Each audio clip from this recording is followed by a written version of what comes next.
ओम वामनाय नमः वामनाय नमः वामनाय नमः ओम श्रीशाय नमः ओम कंठाय नमः कंठाय नमः ओम श्री विश्वसाक्षिणे नमः विश्वसाक्षिणे नमः ओम नारायणाय नमः ओम मधुरीपदे नमः मधुरीपदे नमः ओम अनिरुद्धाय नमः अनिरुद्धाय नमः ओम त्रिविक्रमाय नमः त्रिविक्रमाय नमः ओम वासुदेवाय नमः वासुदेवाय नमः ओम जगद्योतये नमः ओम जगद्योतये नमः ओम संकर्षणाय नमः ओम अनंताय नमः ओम शेषशायिने नमः ओम प्रद्युम्नाय नमः ओम दैत्याय नमः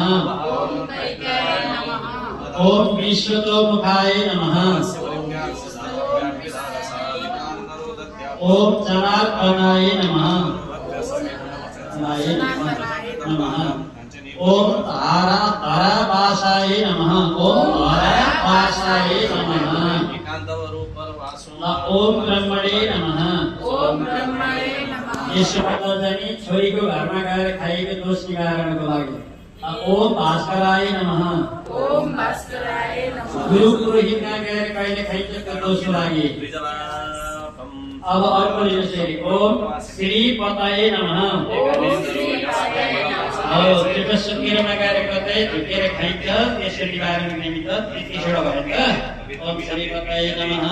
ल अब त्यति भइसकेपछि यसलाई माथिबाट अब टपरीले छोप्नुहोस् अब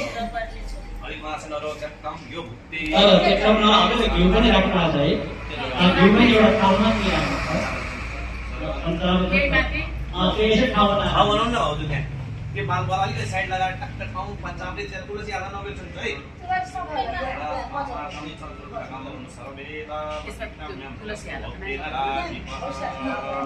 ब्रह्महत्यानि पापानि नाशं यान्ति जनार्दन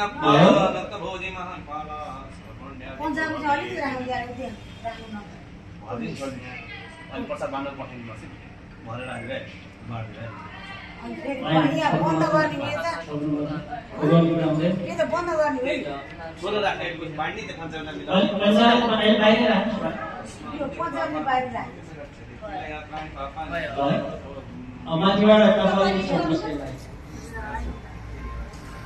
पहिलो वस्त्रको छ नि न त यहाँ बिच है सदैवै पूज्यमानोपि हसरो गणो सेवित यसलाई कोको जस्तो बनाउनुहोस् पुरा हजुर त्यसको बारेर घर पठाउला जस्तो हो हैन त दुईजना मिलेर आफ्नो कामना राख्दै गरेर बाँड्ने हो त्यो त सुन्नु न बुहारीले उठाउनु त त्यो